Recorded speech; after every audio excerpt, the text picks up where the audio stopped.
कंस बड़ा सशंकित और भयभीत है।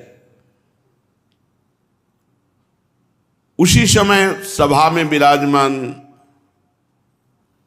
काकासुर, जो कौए का रूप रख करके वज्र जैसी चोंच, वज्र जैसे पंजे, वो देवताओं को भी मार सकता है, इतना बलवान काकासुर खड़ा हुआ और हंसते हुए कहा, महाराज एक बालक के लिए आप इतने चिंतित हो गए। कंस ने कहा, आज की घटना सुनी नहीं? वो बालक है, 6 कोस का शरीर धारण करने वाली महाबली पूतना को मार डाला, चिंता की बात नहीं है। उसने कहा, महाराज एक चांस हमें दीजिए, आपकी चिंता को जड़ से नष्ट कर दूंगा। कंस को लगा कि बलवान तो है ही और बुद्धिमान भी है, तो यार मेरे दोस्त, यदि तुम ऐसा कर सकते हो तो हमारी मित्रता और पक्की हो जाएगी। जाओ और नंदालय में जो अभी नवजात है प्रभु, अभी अभी नवीन कमल की तरह खिले, देखो कैसे विघ्न आते हैं, उसे मार डालो। कंस से प्रेरित होकर वो कागसुर, जो कौए का रूप रखता है, ब्रजमंडल में पहले, फिर नंद बाबा के भवन की तरफ, और छोटा काग का रूप रख करके आंगन में देखा कि पालने पर श्री कृष्ण शयन कर रहे हैं। शिष्य को देखते ही भयंकर क्रोधित हो गया। काला कौवे का रूप धारण किए हुए लोह के वज्र के समान उसकी चोंच और पंजे हैं। भगवान ने इसे मुट्ठी बांध ली सोते हुए, और उसने भगवान की मुट्ठी पर प्रहार करने के लिए टूट पड़ा। मैया अपनी सेवा में लगी है। देखो कैसे भगवान लीला करते, नहीं तो मैया तो बहुत डर जाती और मैया के ऊपर वो आक्रमण कर सकता था। तो मैया सेवा में गई, लाला पालने पे शयन कर रहे, शयन करते ही मुट्ठी बांध ली और उसने प्रहार किया। बाईं मुट्ठी पर चमकते हुए अपने नख, जो वज्र के समान है, प्रहार किया। भगवान ने जब बाईं मुट्ठी पर प्रहार किया तो दाएं हाथ से गला पकड़ लिया उसका। कंठ चापी बहुबार फिरायो, गही पटक्यो नृप पास पर्यो। वहीं से घुमा के मारा कि कंस के सामने मुंह भरा गिरा जाके। कंस ने देखा है काकासुर है, अभी तो सभा में कह के गया था कि अभी गए तुम चिंतित हो, अभी मैं मार के आता हूं। कंस के सामने गिरा, 1 पहर तक औषधियां पवाई गई, तब कुछ उसमें शुद्धि आई, फिर भी गला बहुत दर्द कर रहा था।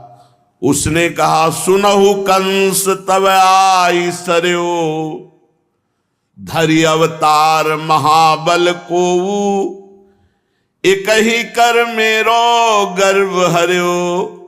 सुनहु कंस तब आई सरयो, सूरदास प्रभु कंस निकंदन, भक्त हेत अवतार धर्यो। धरि अवतार महाबल को, एक ही कर मेरो गर्व हर्यो। बड़ी कठिनाई से बोला क्योंकि गला दबाया था प्रभु ने।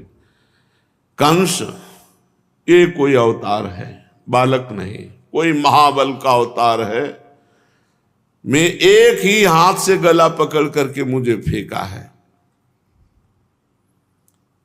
उत्कच नाम का दैत्य खड़ा हुआ, हंसते हुए कहा, बड़े बल मदांध बनते हो और ताकत तुम में है नहीं। कंस, एक बार मैं चाहता हूं कि मुझे आदेश करो। ये उत्कच हिरणाक्ष का पुत्र है। चाक्षुष मनवंतर से पूर्व की बात है। एक दिन ये उत्कच लोमस ऋषि के आश्रम में जा पहुंचा। बड़ा सुंदर तपोवन देखकर उसे ईर्ष्या हुई कि ऋषि का ऐसा आश्रम। उसने बड़ा शरीर बनाया और पूरे आश्रम को उजाड़ना शुरू कर दिया। कोमल हृदय लोमस जी उसे क्षमा करना चाहते थे, पर वो अपना उद्दंडता नहीं बंद किया, कहा कि शांत हो जा और जा। तब वो देखा कि ये दुर्मति मानेगा नहीं, तो उन्होंने कहा विदेहो बहुत दुर्मते, जा, तुझे अपने देह का बड़ा अहंकार, तेरा देह अभी पतन हो जाए। विदेहो बहुत दुर्मते, वाक्य पूरा नहीं हुआ कि उत्कच का पूरा शरीर ऐसे गलित हो गया, खत्म। अब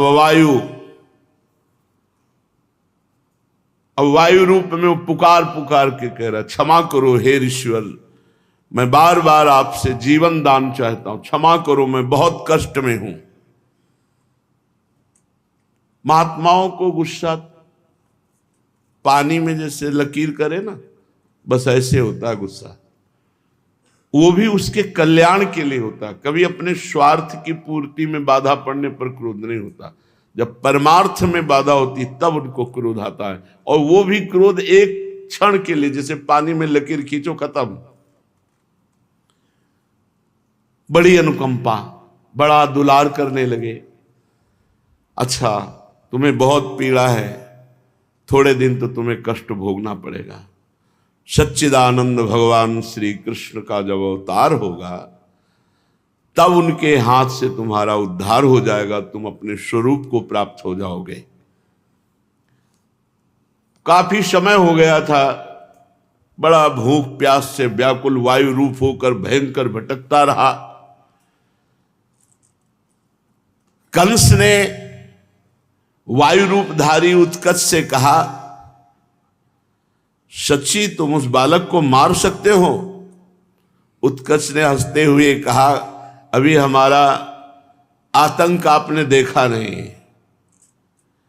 अगर मैं सभासदों के बीच में बोल रहा हूं कि ब्रज भीतर उपजो मेरो रिपु, मैं जानी यह बात, दिन ही दिन वो बढ़त जात है, मुंह को करिए घात। दनुज सुता पूतना पठाई, छिनकई मांझ संहारी, और घीच मरोर दियो कागासुर मेरे ढिग फटकारी। ऐसो कौन मारी है ताको, मोही कहे सो आई, वाको मारी अपन पो राखे, सूर ब्रज सो जाई। कंस ने कहा कि तुम सभासदों के बीच में उत्कच ऐसी बात करते हो, और मुझे विश्वास नहीं, क्योंकि उसने पूतना को मार डाला, कागासुर की दुर्दशा कर दी। ऐसा कौन उस बालक को मार सके? मानो प्रज्वलित अग्नि में घृताहुति पड़ गई हो। कंस के वचन से उत्कर्ष गर्व को प्राप्त हुआ, अहंकार करते हुए कहने लगा, मैं राक्षसों का सेनापति हूं, हिरणाक्ष पुत्र हूं, शरीर नहीं है तो क्या, मैं वायु रूप से पूरे ब्रज को नष्ट कर सकता हूं। कंस ने कहा, जाओ एक बार तुम भी उपाय करके देख लो। बवंडर रूप, वो जो ऐसे घूमता हुआ बवंडर होता है ना, ऐसा रूप धारण किया उसने। दो कर जोरी भयो उठी ठाढ़ो,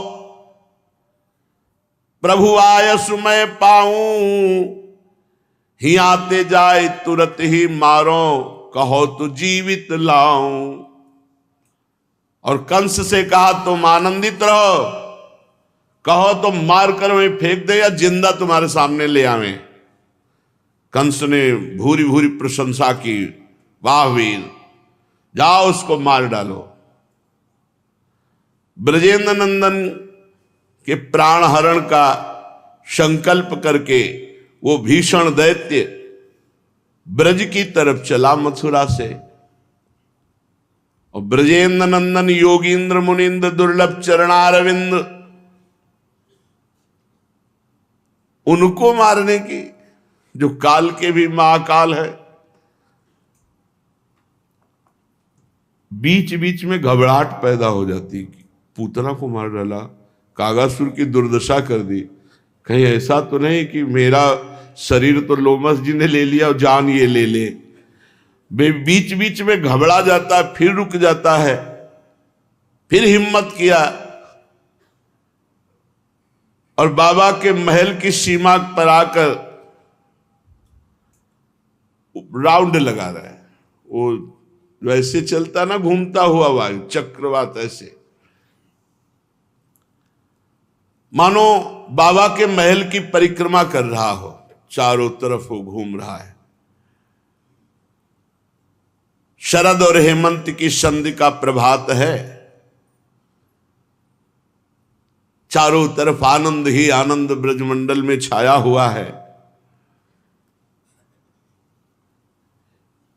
ब्रजेंद्र गृहिणी यशोदा मैया आज रोज उत्सव हो रहा है, कभी नक्षत्र का उत्सव, कभी ये उत्सव, उत्सव स्वरूप ही वो उत्सव की व्यवस्था में लगी हैं।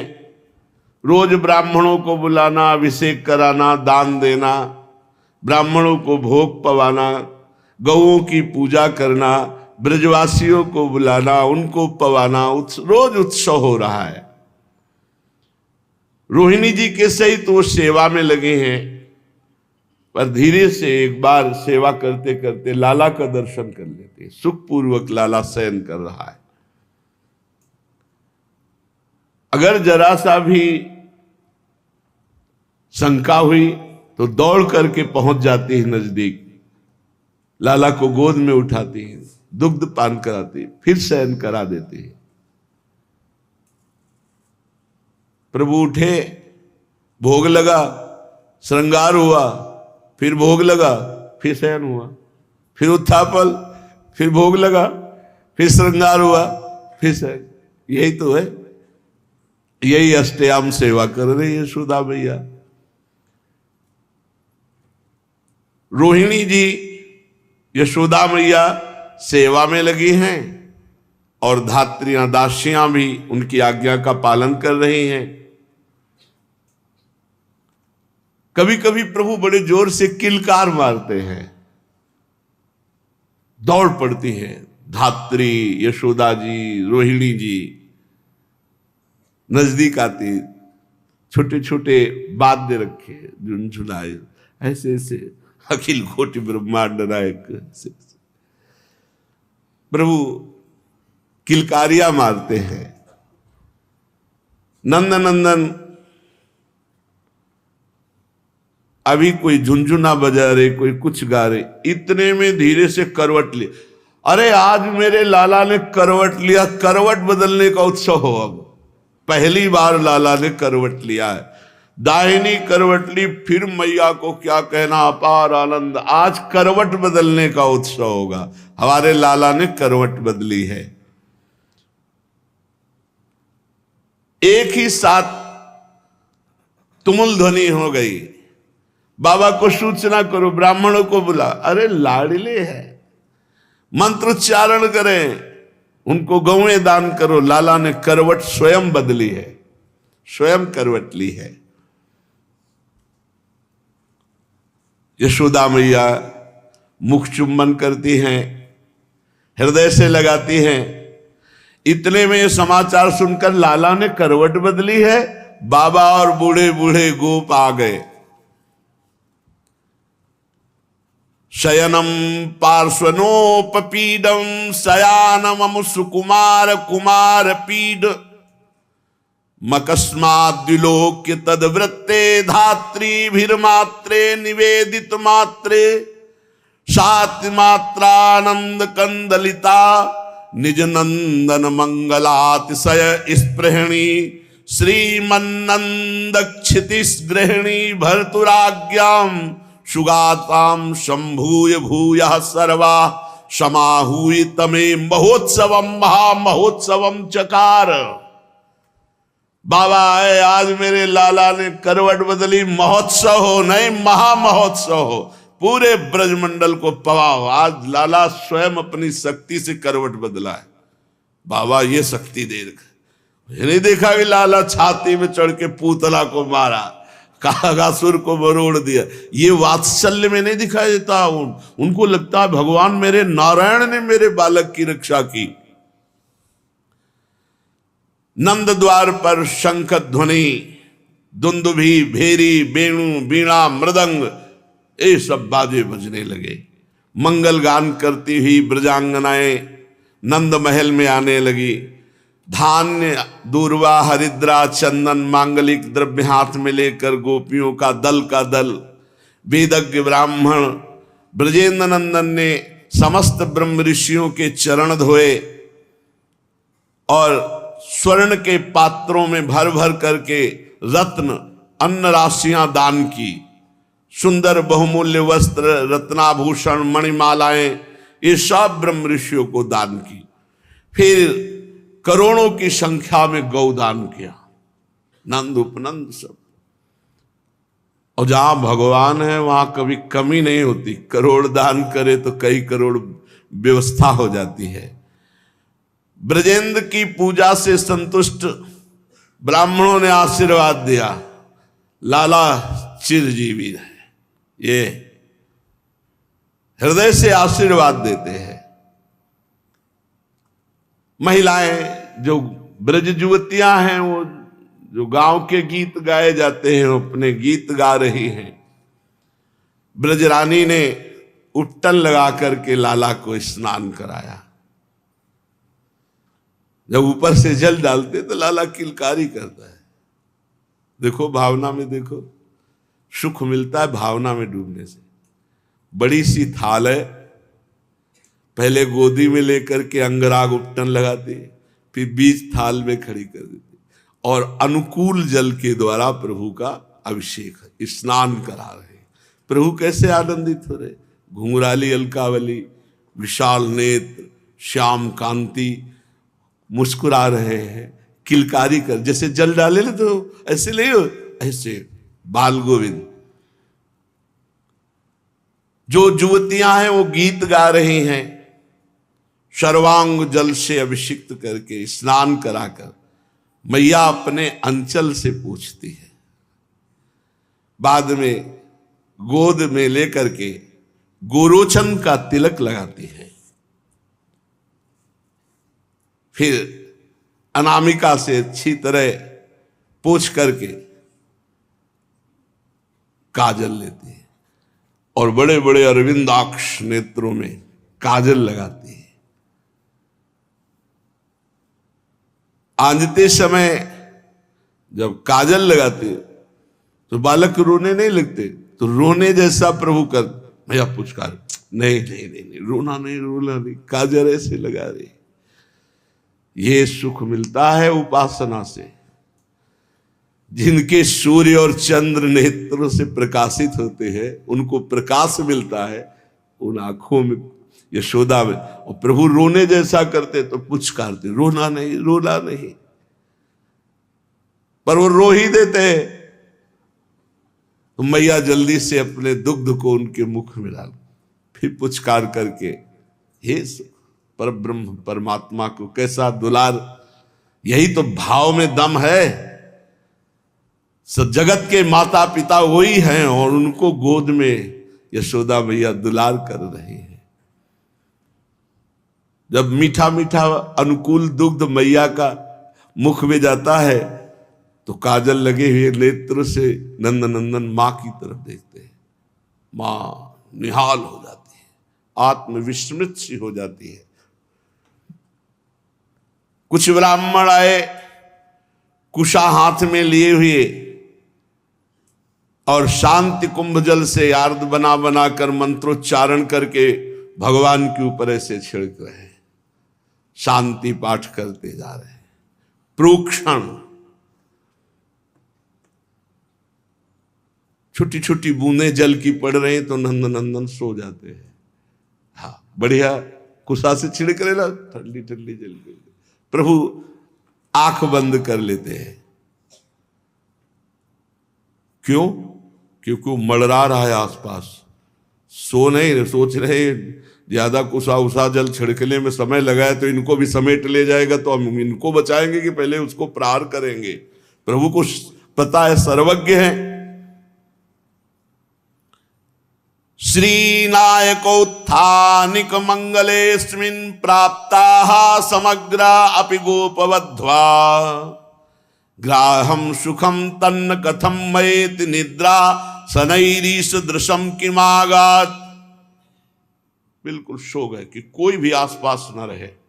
भैया ने कहा सब चलो सब चलो, लाला को नींद आ गई, लाला को सोने दो।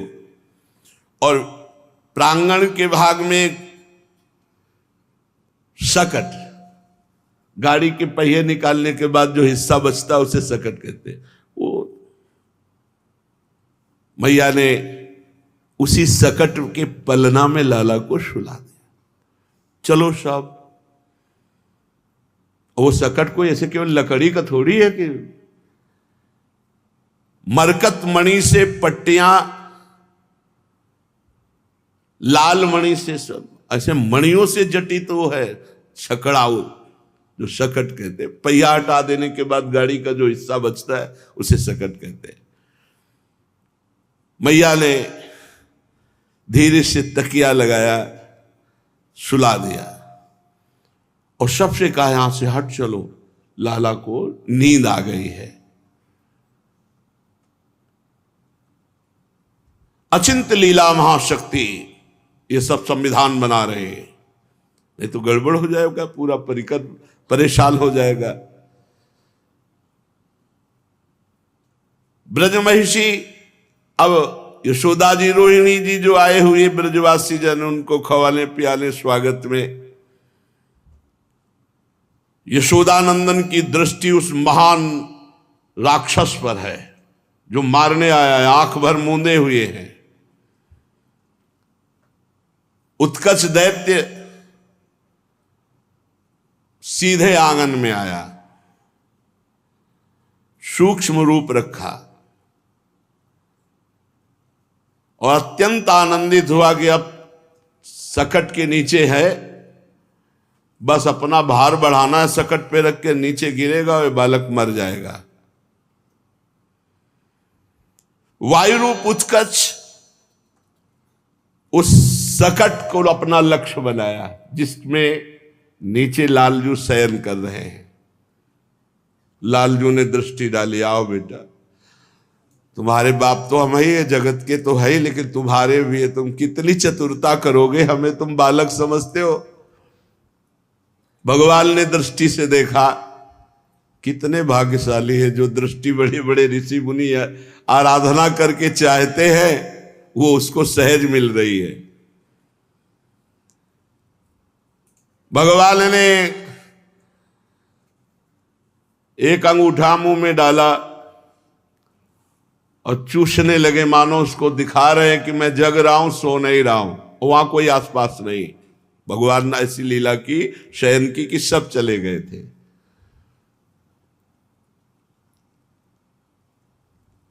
वैसे भी अंगूठा चूसने का अभ्यास है प्रभु को। उसमें आता है ना कि भगवान अपने कर कमल से चरण का अंगूठा, चरण का, करार विंदेन मुखार विंदम पदार विंदे विनवेशयंतम वटस्य पत्रस्य पुटे शयानम बालम मुकुंदम मनसा स्वरामी।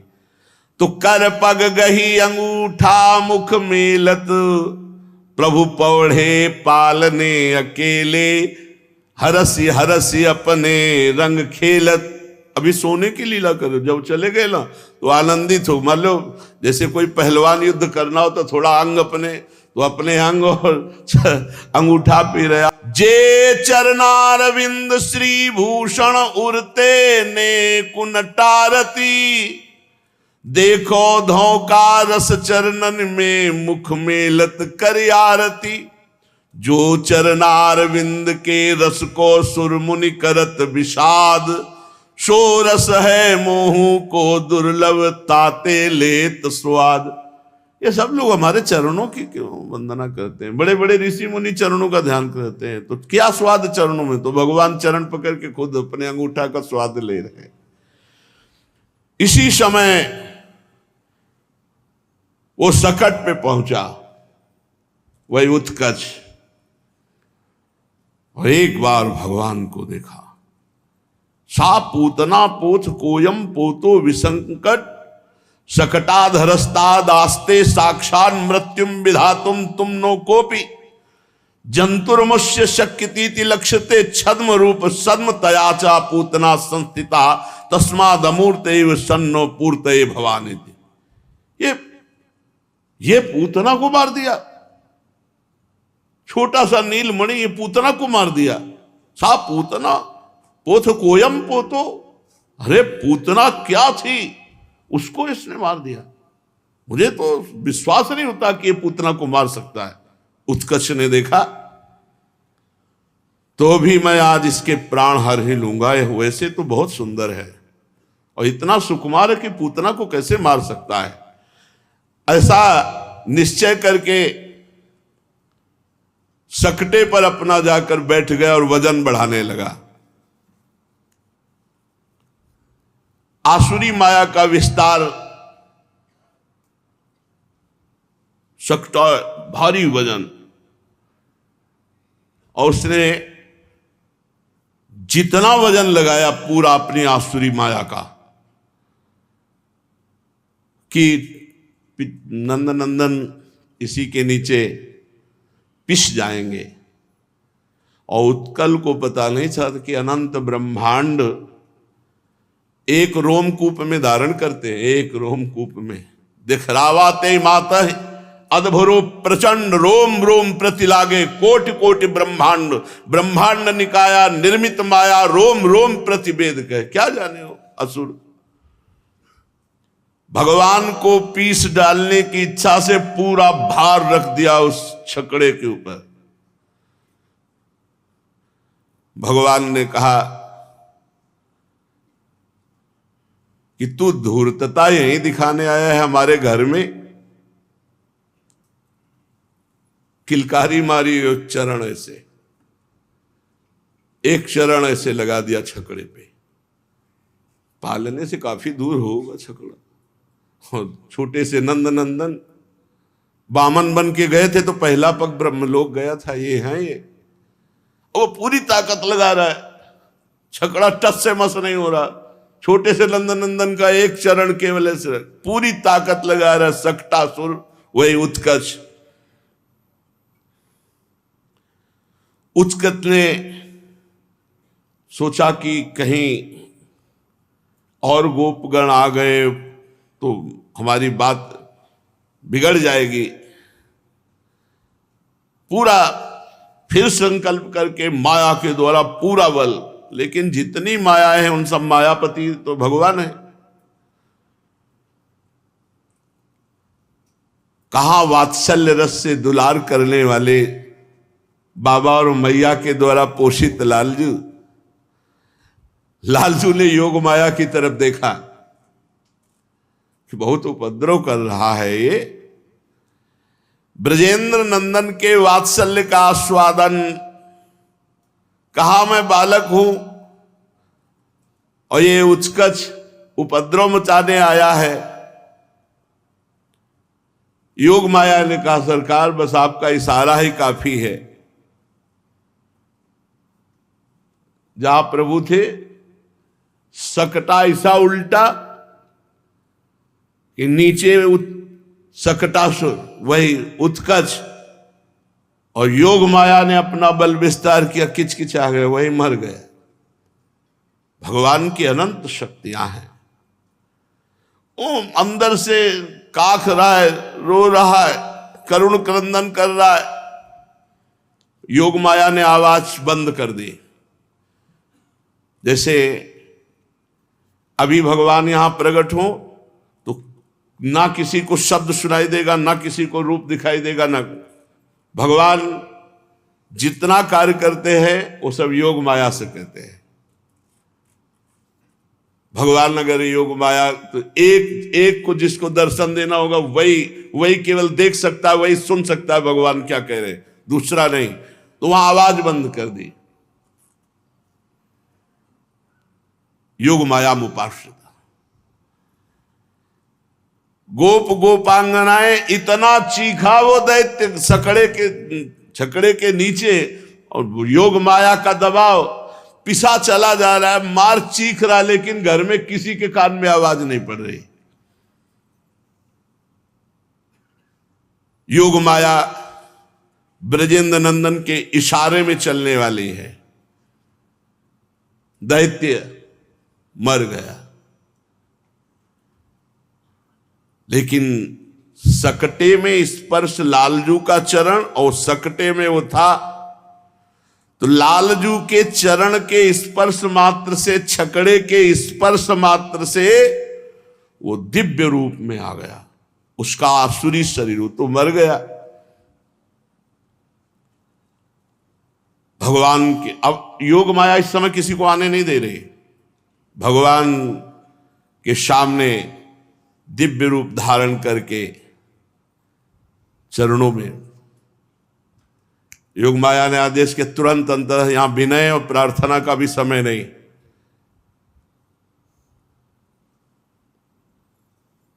वो भगवान की अनुमति से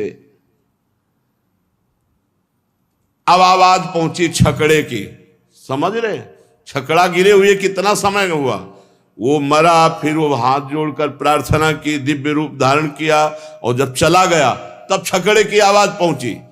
खर खर कर कर कुछ गिरा ऐसा लगा, सब दौड़ पड़े। ब्रजेश्वर कुछ दूर पे, अरे ये तो कुछ भयानक गिरने की आवाज है।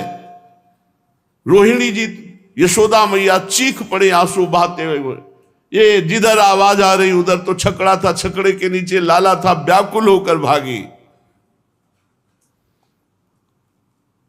यशोदा मैया ने भागकर जब देखा छकड़ा पलटा हुआ, मूर्छित हो गई, मेरे लाला का कुछ अनिष्ट हो गया। रोहिणी जी ने देखा कि छकड़ा अलग है, वो अलग अपने चरण चला के खूब किलकारी कर रहे। तो यशोदा जी से कहा, बहन नीलमणि सुरक्षित है, कुशल है। मैया को कुशल शब्द से चेतना आई, कितना प्यार है प्रभु से। दौड़ के गई लाला को, मेरा लाला, मेरा प्राण, और अपनी दासियों से कहती, हम तो सेवा में मगन, तुम तो बीच में आके देख ली थी। डांट रही दासियों को।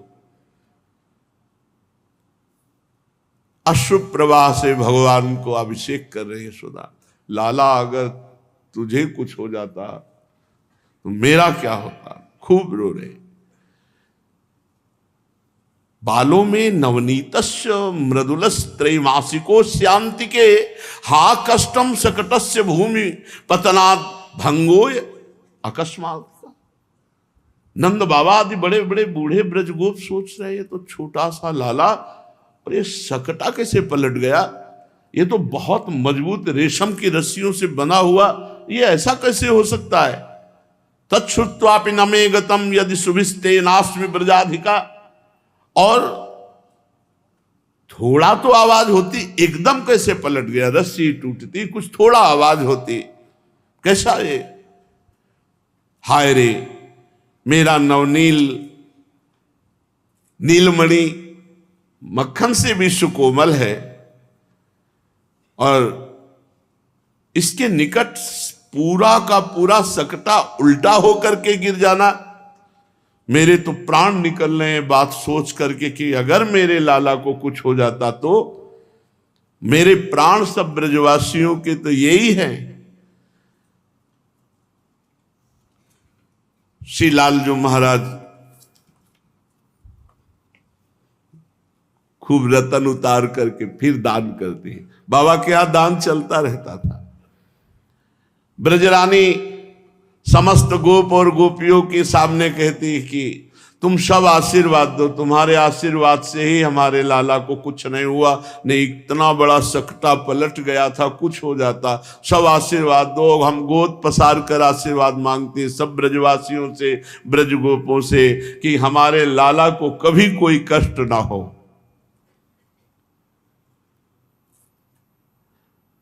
अब नंद भवन में बड़ी सावधानी रख ली जा रही। फिर ब्राह्मणों को बुलाया, स्वस्थ वाचन मंगल दान।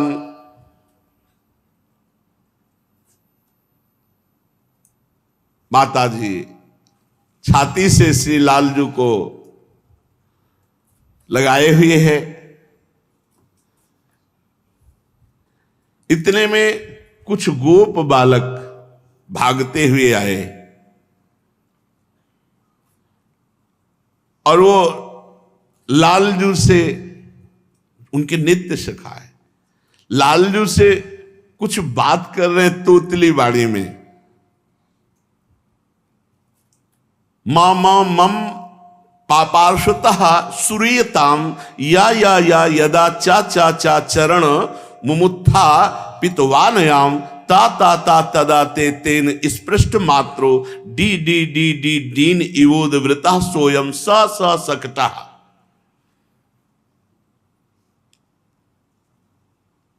कैसी तोतली बानी में बोल रहे हैं, मा मा मा मा मम पापाश्रुता श्रूयताम, मेरी मेरी मेरी बात सुनो।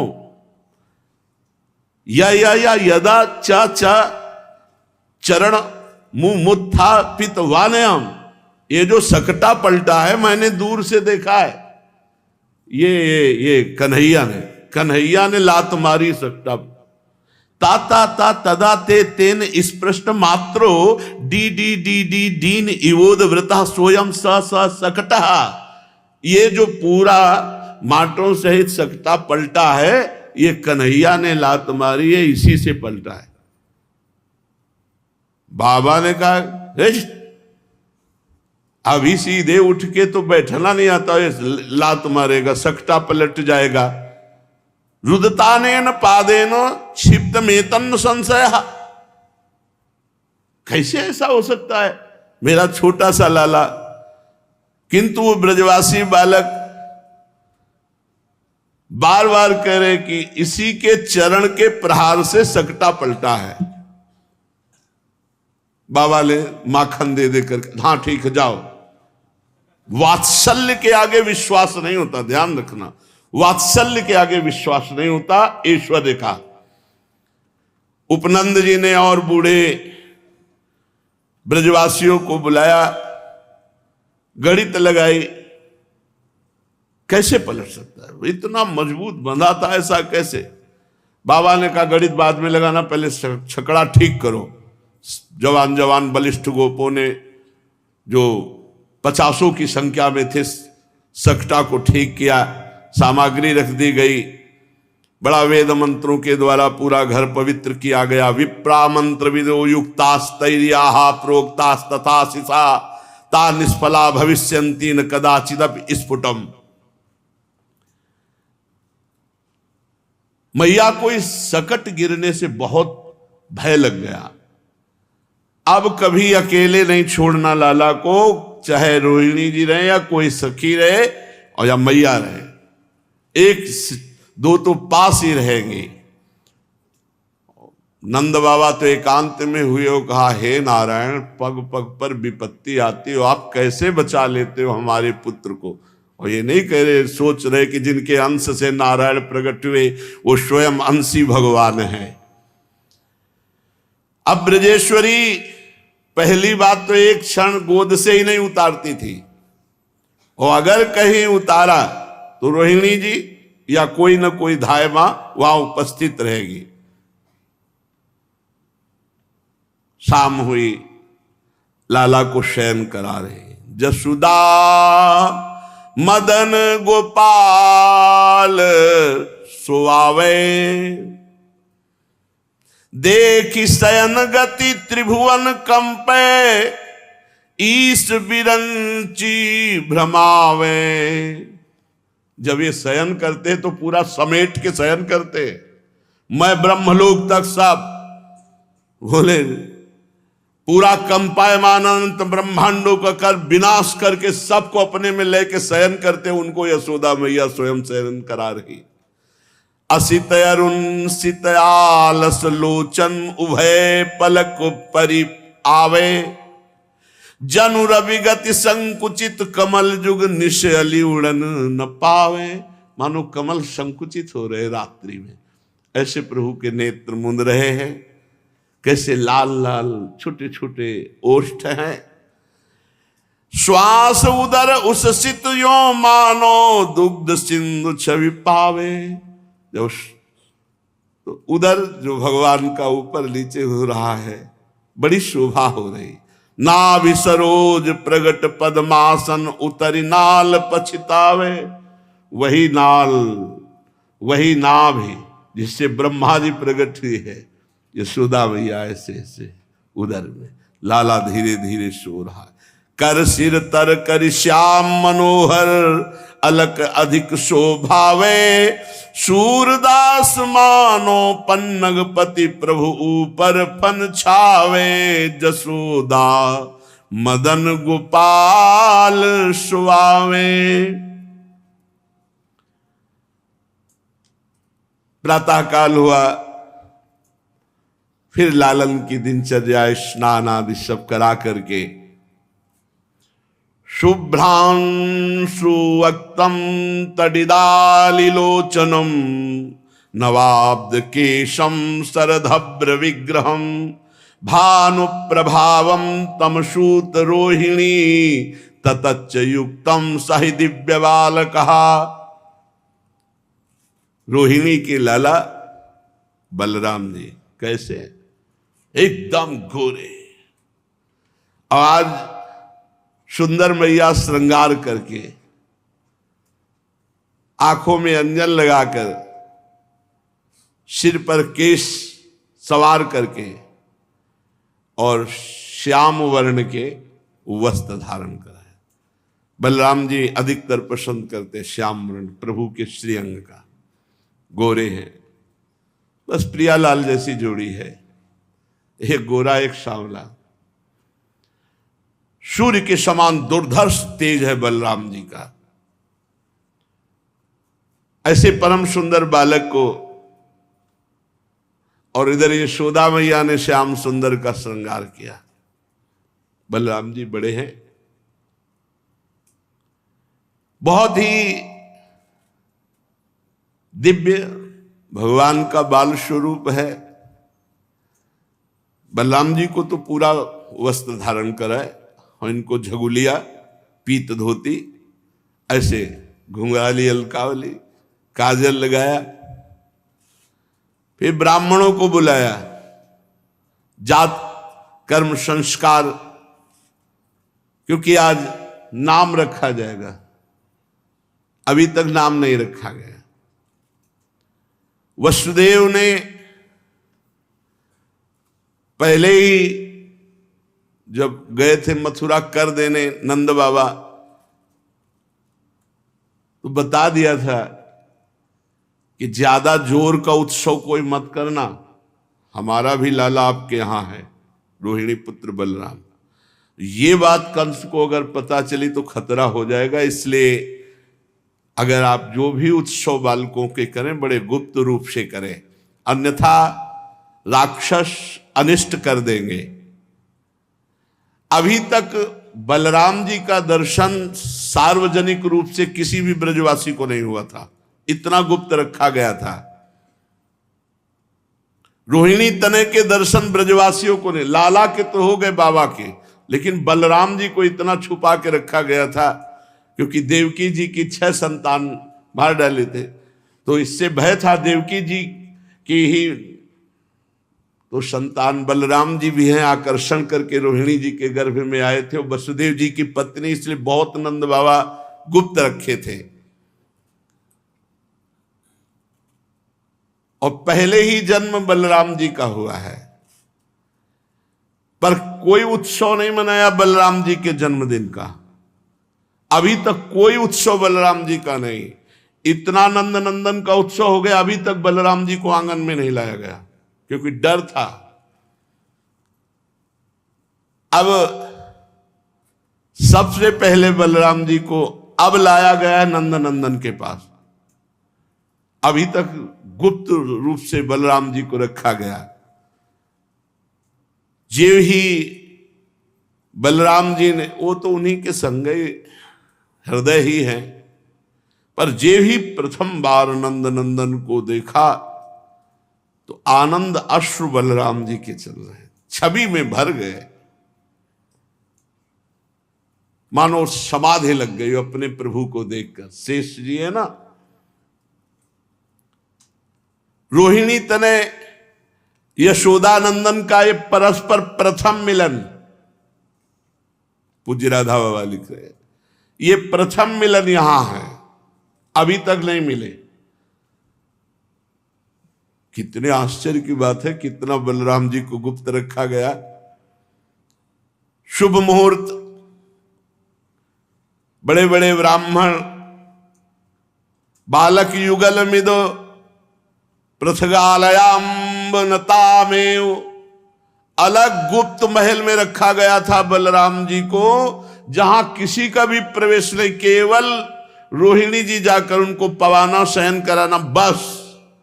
आज वहां से बाहर निकाल करके श्रृंगार, ऐसा गोरा रूप बलराम जी का, ऐसा सुंदर रूप नंद नंदन के पास आए।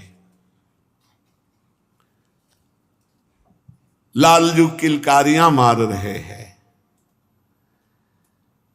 अब एक ही जगह राम और श्याम, माताएं देख देख कर तृण तोड़ती है, नजर न लग जाए जोड़ी पर। रोहिणी जी तो अतिशय प्यार में भरकर यशोदा मैया से कहा लाओ लाला को, और यशोदा मैया ने बलराम जी को गोद में ले लिया। ब्रजेंद्र नंदन का आज नामकरण संस्कार होगा। सुंदर धीमी गति के वाद्य बजाए गए, स्वस्ति वाचन हो रहा, और महान ऋषि गर्गाचार्य जी दोनों का नामकरण संस्कार करने के लिए आए।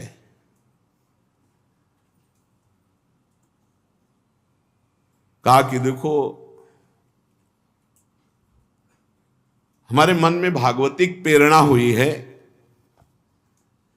मैं वैसे तो प्रसिद्ध हूं आचार्य रूप में, लेकिन आपके नहीं। और अगर हम नामकरण संस्कार भगवत प्रेरित होकर के यहां आए हैं, और अगर ये बात कंस को पता चली तो निश्चित समझ जाएगा कि वसुदेव जी के ही पुत्र वहां हैं, और कोई न कोई खतरा कर देगा। इसलिए हम चाहते हैं कि गुप्त रूप से नामकरण संस्कार हो जाए। यदुवंशियों का कुल पुरोहित हूं, पर करना मुझे नामकरण संस्कार, और सही बताए तो वसुदेव जी ने ही मुझे भेजा है। नंद बाबा बहुत प्रसन्न हुए, हाथ जोड़ करके चरणों में प्रणाम किया, कहा मानो स्वयं भगवान पधारे। गर्गाचार्य जी आप विराजिए। उनके चरण धोए, आरती पूजा की, बड़ा अभिनंदन किया, और कहा भगवान संत तो पूर्ण काम होते हैं, वो तो हम जैसे गृहस्थों को पावन करने के लिए पधारते हैं। आप जैसे महात्माओं का हमारे जैसे गृहस्थों के घर आ जाना परम कल्याण का स्वरूप है। हम तो घरों में इतने उलझ गए हैं कि हमारा चित्त जो है भगवान, या देखो कैसी दैन्यता, भगवान आंगन में खेल रहे। हमें लगता है कि हमारे कल्याण के लिए भगवान नारायण ने आप जैसे महापुरुष को भेजा है। प्रभु आप जैसे संत इंद्रिय और बुद्धि की सीमा के बाहर के हैं, हम पहचान नहीं सकते, लेकिन आप सब त्रिकालज्ञ महापुरुष हैं, ज्योतिष शास्त्र के ज्ञाता हैं, ब्रह्मवेताओं में श्रेष्ठ हैं। आज्ञा कीजिए। उन्होंने कहा कि मैं यदुवंशियों के आचार्य के रूप में जगत में प्रसिद्ध हूं। यदि मैं प्रगट उत्सव रूप करके तुम्हारे पुत्रों का नाम रखूंगा तो कंस पक्का समझ जाएगा। कंस की बुद्धि बुरी है, वो पाप सोचा करते हो। वसुदेव जी के साथ तुम्हारी घनिष्ठ मित्रता है, और जब से उसने सुना देवकी की कन्या, तो उसने निश्चय कर लिया कि देवकी की कन्या नहीं हो सकती, आकाशवाणी थी 8वां पुत्र होगा जरूर। कुछ अगर उसको पता लग गया तो फिर अनिष्ट हो सकता है। तुम्हारे पुत्र का संस्कार कर दूं, तुम्हारा पुत्र को वसुदेव का लड़का मानकर कुछ अनिष्ट करे, इसलिए वो आया हूं करने नामकरण संस्कार, पर गुप्त रूप से करूंगा। नंद बाबा ने कहा आचार्य गौशाला में चलते हैं, महल में तो आना जाना सबका लगा रहता है, गौशाला में एकदम एकांत बंद करके वह चुपचाप फिर नामकरण संस्कार, सिर्फ हम आप और बालक। गर्गाचार्य जी ने कहा यह बात ठीक है। आए ही थे संस्कार करने भगवत प्रेरणा से। जब नंद बाबा ने ऐसी प्रार्थना की तो एकांत में गुप्त रूप से गौशाला में भगवान का नामकरण संस्कार हो रहा है। गर्गाचार्य जी ने यशोदा मैया की तरफ देखा। आपको पहले बताया कि अत्यंत दुलार में बलराम जी को यशोदा मैया ने ले लिया और रोहिणी जी ने श्याम जी को ले लिया, और ऐसे ही गौशाला में बैठ गई। तो यशोदा जी की तरफ देख कहते ये रोहिणी का पुत्र है, त्रिकालज्ञ महापुरुष है, ये रोहिणी का पुत्र है और ये सारे जगत को आनंद देने वाला होगा, इसलिए इसका नाम होगा राम। और ये अपार बल की, असीम बल की मूर्ति है, इसलिए इसका नाम होगा बल, और दोनों मिला के नाम होगा बलराम। और ये यदुवंशियों में और तुम लोगों में कभी भेदभाव नहीं करेगा, इसलिए इसका एक नाम होगा संकर्षण। ये सबको खींचता है अपनी तरफ। और ये रोहिणी की गोद में जो सांवला सांवला है ना, इसकी तो क्या महिमा कहूं, ये तो प्रत्येक युग में जन्म लेता है।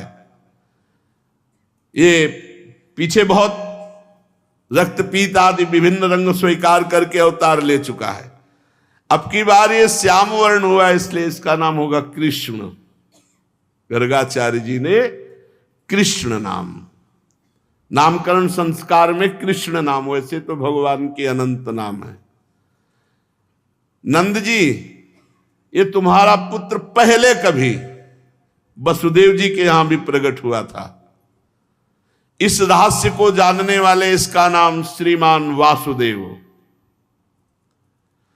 तुम्हारे पुत्र के इतने नाम है कि हम रात दिन अगर उच्चारण करें तो भी पार नहीं पा सकते। अनंत नाम, अनंत गुण, अनंत कर्म। उन नामों को, उन गुणों को, उन प्रभाव को तो मैं जानता हूं, लेकिन संसार के सब प्राणी नहीं जानते। गर्गाचार्य जी ने कहा यह परम कल्याण स्वरूप है जो रोहिणी की गोद में है, सांवला सांवला, ये कृष्ण, ये श्रीमान वासुदेव, ये परम कल्याण स्वरूप है। ये तुम्हारा परम कल्याण करने के लिए प्रकट हुआ है। समस्त गोप और गौओं को ये बहुत आनंदित करेगा। इसकी सहायता से तुम लोग बड़ी बड़ी विपत्तियों से सुगमता पूर्वक पार हो जाओगे।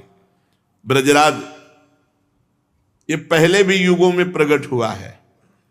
पृथ्वी में एक बार कोई राजा नहीं थे, डाकू चोर बढ़ गए थे, तो इसी ने सज्जन पुरुषों की रक्षा करने के लिए, दुष्टों का संहार करने के लिए अवतार धारण किया था। ये नहीं बताया कि कौन सा रूप। भगवान श्री राम, क्योंकि त्रेता में रामावतार और द्वापर में कृष्ण, तो पीछे युग में राक्षस बढ़ गए थे, तो उन राक्षसों का नाश करने के लिए इसने अवतार धारण किया था। नंद, तुम्हें कैसे बताए, ये जो रोहिणी की गोद में सांवला सलोना है ना, इस संपत्ति, सौंदर्य, कीर्ति में ये साक्षात भगवान नारायण के समान है। तुम बड़े भाग्यशाली हो, बड़ी तत्परता से इसकी सेवा में रहना।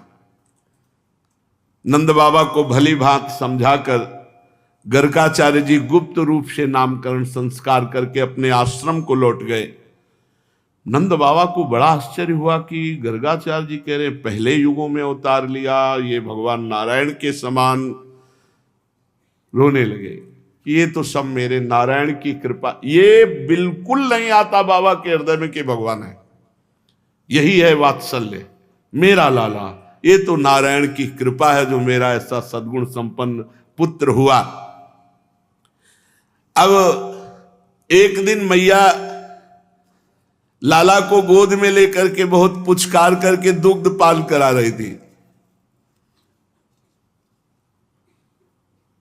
लाला पीते चले जा रहे थे और मैया पिलाती चली जा रही थी वात्सल्य में भरकर। मैया के मन में आया कि ये इतना दूध पी रहा है तो कहीं अपच ना हो जाए।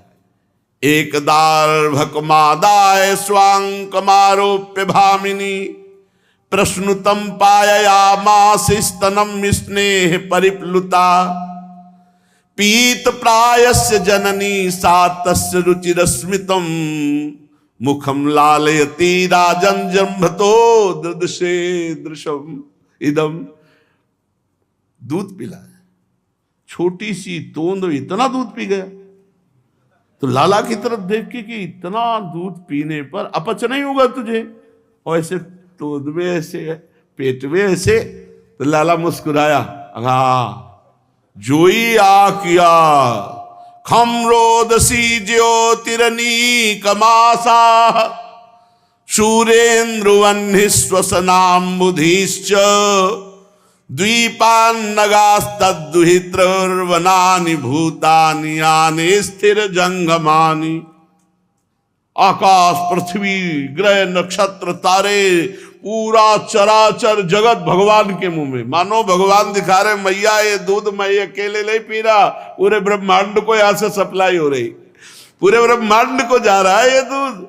पूरा ब्रह्मांड प्रफुल्लित हो रहा है, आनंदित हो रहा है, पुष्ट हो रहा है। मां मेरे उदर में अनंत ब्रह्मांड वास करते हैं। आकाश अंतरिक्ष ज्योतिर्मंडल दिशाएं सूर्य चंद्रमा अग्नि वायु समुद्र द्वीप पर्वत नदियां वन समस्त चराचर प्राणी मैया ने लाला के मुख में देखा। बार बार नेत्र करती है, मेरे लाला के मुख में पूरा संसार कहां से आ गया। सावीक्ष विश्वम सहसा राजन संजात वे पशु पसीना पसीना हो गई मैया। वात्सल्य ने ऐश्वर्य को डांट लगाए, यहां तेरा काम नहीं है। तत्काल वो दृश्य गायब हुआ। फिर वात्सल्य उमड़ा। मैया ने कहा मेरा लाला, ये मेरी निगुड़ी आंखों में ही कुछ हो गया, पता नहीं दुनिया दिखाई देती लाला के मुंह में। और फिर देखा तो लाला मुस्कुरा रहा है। लाला को छाती से लगाया। एक दिन लाला को बहुत प्यार से गोद में बैठाले हुए मां दुलार कर रही थी। एकदारोह मारूढ़म लालयंती सुतम सती गरिमाणम शिशोरवो ढुम्न से हे गिरिकूटवत। भगवान मानो कोई पर्वत हो, ऐसे शरीर भगवान का। यशोदा मैया की टांगें दर्द करने लगी, कितना तगड़ा हो गया है, इतना पीड़ा कैसे हो सकती।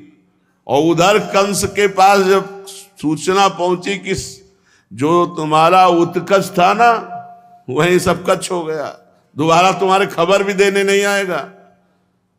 कंस ने बवंडर रूपधारी तृणावर्त को भेजा, जाओ। वो सीधे बवंडर भयंकर रूप रख करके भगवान ने कहा मैया को गोद में, मैया हमें गोद में लिए, वो मैया को भी उड़ा ले जाएगा। इतना जोर का वजन किया कि मैया ने कहा आज लाला को इतना कैसे वजनील हो गया। भूमौ निधायतम गोपी विस्मिता भार पीड़िता महापुरुष मादध्यो जगता मास कर्मशु। इतना भार से पीड़ित हो गई कि ढनगा दिया जमीन में से। ओहो कितना गरु हो गया लाला। और इसीलिए भगवान ने अपना वजन बढ़ाया कि मैया यहां से सेवा में जाए। लाला जो ही जमीन में ऐसे लाला मानो सो गया, चलो थोड़ा सो जा हम काम कर लेते, यही चाहते थे भगवान। इसके बाद वो भगवान नारायण का स्मरण करते हुए घर के काम। तृणावर्त ने देखा बढ़िया अवसर है, निजी का सेवक था कंस का। ये कंस की प्रेरणा से वायु रूप होकर के आया और भगवान श्री कृष्ण को उठाया और बस आंगन से आकाश और आकाश से ब्रजरज से पूरा गोकुल ढक गया, किसी को कुछ दिखाई नहीं दे रहा, बस भयंकर साए साए वायु की आवाज और धूल भरी वायु। 48 मिनट तक तो कुछ दिखाई ही नहीं दिया, ऐसा अंधकार छा गया रज का। जब ये बवंडर चला तो मैया भाग करके वहां गई जहां लाला, लाला तो वहां था नहीं। मैया तो बहुत घबरा गई, बेसुध हो गई, अपना पराया कुछ सूझ नहीं रहा, जिधर देखो उधर धूल भरी आंधी। जैसे बछड़े के बिछुड़ जाने पर गाय की दशा होती है, ऐसे मैया व्याकुल हो गई, रोने लगी, यहां तक कि मूर्छित होकर पृथ्वी पर गिर पड़ी। क्या भगवत प्रेम है। भगवान ने बवंडर रूपधारी उस तृणावर्त का गला पकड़ा और जब आकाश ले गए और कस के दबा दिया, और भगवान ने इतना बोझा भारी किया कि वो सह न सका, न एक कदम आगे बढ़ सका। तृणावर्त भगवान श्री कृष्ण को नीलगिरी के समान सो इतना वजन बढ़ा लिया। भगवान ने कस के गला दबाया, शिशु रूप भगवान के गला दबाने पर वो निश्चेष्ट हो गया, असुर मर गया, आंखें बाहर निकल आई, बोलती बंद हो गई, प्राण पखेरु उड़ गए, अपना रूप असली धारण करके वहीं धम्म से गिर पड़ा। जे ही गिरने की आवाज सुनी, ब्रजवासियों ने देखा, अरे ये तो राक्षस है, और राक्षस की छाती में कन्हैया, जैसे पूतना की छाती में थे। दौड़ करके सब ब्रजवासी गए, भगवान श्री कृष्ण आराम से उसके छाती पे। क्या धन्य है ये दैत्य भैया, धन्य है, धन्य है। परब्रह्म परमात्मा छाती में वो अंतिम श्वास निकल ले, इनसे ज्यादा धन्य और कौन होगा।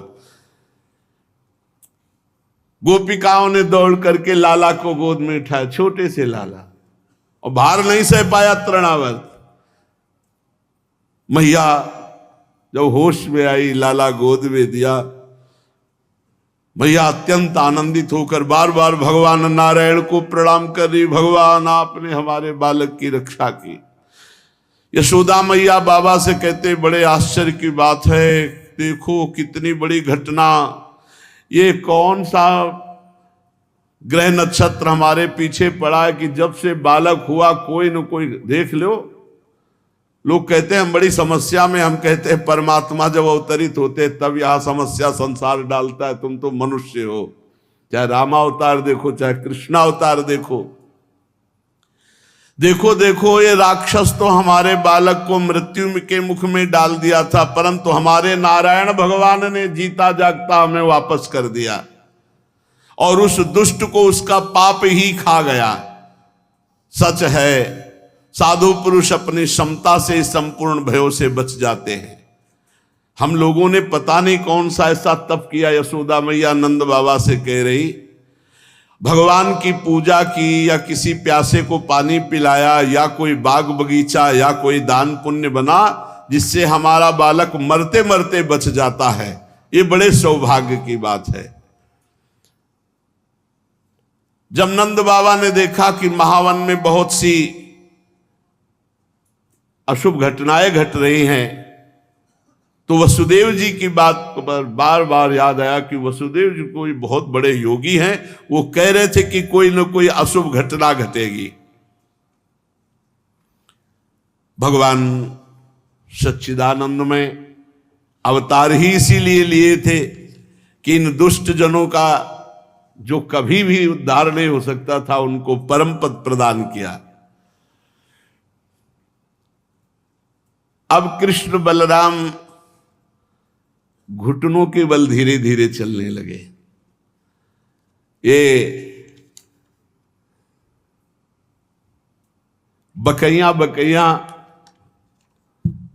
आंगन में एक दिन लालजू महाराज घुटनों के बल चल रहे थे। देख लो भक्ति का प्रभाव, परब्रह्म परमात्मा को घुटनों के बल चला रहे, कैसा खेल। तो पुराने घरों में डेहरी होती थी, लकड़ी की मोटी डेहरी। रोज कितना पवित्र जीवन गृहस्थी का कि माई लोग 4 बजे स्नान करके डेहरी पूजन रोज करती थी, रोज डेहरी पूजन। दीपक जलाना, गाय के गोबर से लीपना सामने और पुष्पों से चौक रोज का काम था। 4 बजे तो ये शुरू हो गए। यहाँ कहाँ 8 बजे सो के जगते, दलित दुराएं छाई हुई है 4 बजे। और आपको बताए 2 बजे रात्रि से चक्की पिसती थी। तब ऐसी थी कि कलाई पकड़ लेना तो तुम छुटा नहीं सकते। और मंगल में भगवान के गीत गाते हुए 2 बैठ जाती इधर घर घर और मंगल में गीत गा रहे। 4 बजे नहा धो करके और देहली पूजन। ऐसे 50 बाल्टी पानी खींचना है, 30 हाथ रस्सी से। कभी दिल फेल होगा? गांव में किसी का दिल फेल हुआ हो ऐसी बात रही। कभी किसी को गैस की गोली, भोजन पचा लेंगे इतनी रोटी, 2 लीटर मठा, आधी बेली गुड़, न शुगर और न लीवर। और ये एक बार नहीं, ये बाल भोग होता था। बाल भोग सच्ची कहते किसान के घर मोटी मोटी चूल्हे की 5-6 रोटी और 2 लीटर मठा डाले पात्र में और मीसे और गुड़ से काट का। अरे लाल धरे फावड़ा चला रे, मेहनत कर। अब तो किसानी में कुछ नहीं रह गया। वो ट्रैक्टर से एक हार, एक मतलब 6-6, 8-8 घंटे जोतना, तब 1 बीघा जोतता था।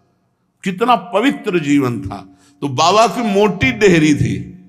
अब लाला घुटनों के बल चला और ऐसे डेहरी के सहारे, और डेहरी में जो चढ़े तो पेट तो डेहरी में रख गया, पीछे से चरण उठ गए और आगे से हाथ पहुंचे नहीं तो बीच में टंग गए ना।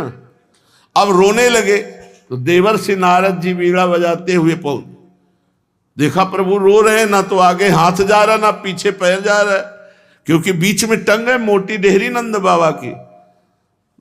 आसपास देखा, साष्टांग दंडोत में बोले प्रभु हटा दें आपको। अरे बोले चलो ये तुम्हारे लिए नहीं है, ये मैया के लिए है। चुपचाप खड़े रहो। दूर जाके वहीं दूर जाके नारद जी खड़े, रोना सुन, मैया रोना सुनकर भागती हुई आई। अरे मेरे लाला, दासियों को डांटा देख। नारद जी ने कहा महाराज क्या लीला है, आनंद की डेहरी नहीं लाग पा रहे, वहां वामन अवतार में इतना बड़ा प्रभु, बड़े विचित्र खिलाड़ी। अब ये दोनों खिलाड़ी कृष्ण और बलराम धीरे धीरे घुटनों के बल चलने लगे। जब ये घुटनों के बल चलते हैं तो मैया ने कमर में करधनी बांधी और पैरों में घुंघरू।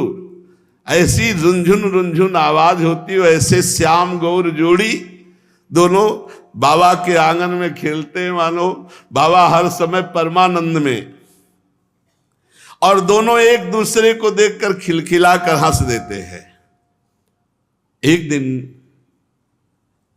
नंद नंदन बाबा के मणिजटित खंभ की तरफ धीरे से सहारे से पकड़ के उठे। देखा तो ऐसे ही लाला, तो वो भी अंगुली रखता है, ये मुस्कुराते वो भी मुस्कुराता है, ये ऐसे कर रहे तो वो भी मुस्कुरा रहे। और मैया छुप करके ये लीला देख रही।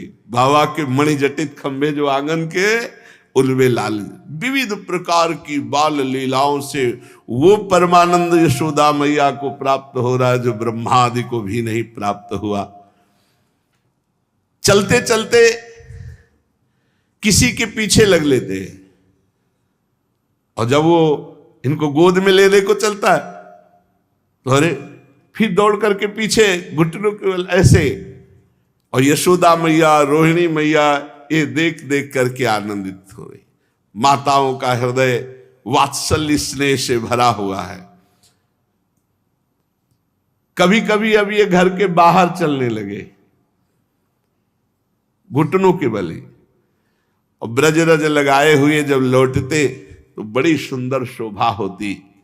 माताएं उन्हें गोद में ले लेती, स्नान कराती, नए वस्त्र धारण कराती, स्तनपान कराती। जब ये दूध पीते ना तो बीच बीच में ऐसे मुस्कुरा देते, मंद मंद मुस्कुराहट और दूध के दांत छोटे छोटे। क्या अद्भुत शोभा। मैया आनंद के समुद्र में डूब जाती। बलराम और श्याम अब धीरे धीरे खड़े होकर चलने लगे। अब ये ब्रज के गलियों में भीड़ लग जाती गोपियों की। श्याम बलराम आए, दौड़ दौड़ करके सब इनकी शोभा को देखती। ये बड़े खिलाड़ी, जैसे ब्रज में तो बछड़े घूमते तो बछड़े की पूंछ पकड़ लेते, और जब बछड़े भागते तो और जोर से पकड़ लेते और उनके पीछे दौड़ते। गोपियां सब अपना काम धंधा छोड़ करके बाल गोविंद की यही लीलाएं देखती और लोटपोट होकर परमानंद में मग्न रहती। कृष्ण बलराम ये दोनों बड़े चंचल खिलाड़ी। ये कभी गाय दूहने का समय के पहले सारे बछड़े छोड़ दिए, सब बछड़े दूध पी गए। कभी सींग वाले पशुओं से खेलते, कभी जो श्वान कुत्ते। हाँ, परमानंद दास को ठाकुर ले आए पिल्ला, ऐसा उसमें पद आया है ठाकुर जी। और क्या, ब्रज के कुत्ते परमहंस हैं, बड़े बड़े सिद्ध संत हैं। ठाकुर जी गोद में ऐसे उठाते पिल्ले को, और जब घर में ले आते मैया कहती अरे तुम ऐसे कैसे कर रहे हो।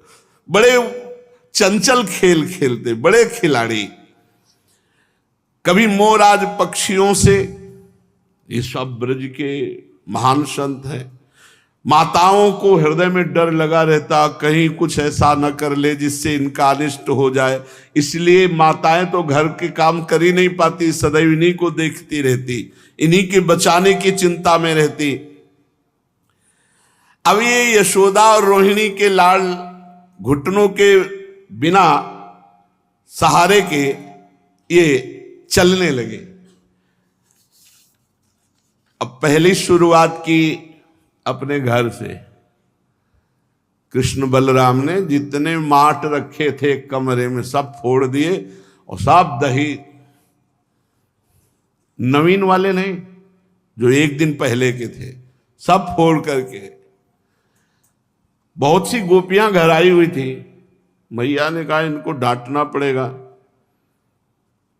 कृष्ण बलराम को तो वो जो कान पकड़ा रहे, ये जो भयभीत गोपियां देखती कि काश विधाता मेरी आस ऐसी पूरी होती, ये हमारे भी घर आते, हमारे भी माट फोड़ते, चोरी चोरी ऐसा करते, फिर मैं इनको पकड़ती, फिर हमारे सामने ये कान पकड़ते। ऐसा सौभाग्य कैसे मुझे प्राप्त होगा। अंतर की बात ठाकुर जी अपने प्रेमी जनों की सुनते। ये जो माखन चोरी लीला है, इसको ये मत समझो बाबा के यहां कुंडों में थे दही दूध, लाला दिन भर डुबकी लगाए फिर भी पार न पावे ऐसे दूध दही माखन के थे। ये गोपियों की जो आकांक्षा थी ना, कि जैसा यशोदा मैया को सुख मिल रहा वैसा मुझे मिले, तो भगवान ततस्तु भगवान कृष्णो वयस्यैर ब्रज बालकै सारामो ब्रज स्त्रीणाम चिक्रीडे जनयन मुदम। उनको आनंद देने के लिए सखा मंडली, भगवान के अष्ट नित्य सखा, जो अष्ट सखा है ये सब, और भी ब्रजवासी और ब्रज के बंदर। जिस घर में जाना होता ना, पहले से ब्रज के बंदर दूर से देखते हो, जहां नंदन नंदन घुसे सब खिड़कियों में लग जाते, क्योंकि पता है अभी माखन बाहर पवाया जाएगा। प्रभु अब घर घर ब्रजवासियों को सुख देने लगे। श्री चरणों में नूपुर बंधे, रुंझुन रुंझुन करके नंद नंदन और श्याम और उनके सखा और गोपी माट व्यवस्था सब करके छुप जाती थी, और पूरी लीला देखने के बाद फिर हम पकड़ेंगे। शेष चर्चा आगे। श्री राधा वल्लभ लाल की।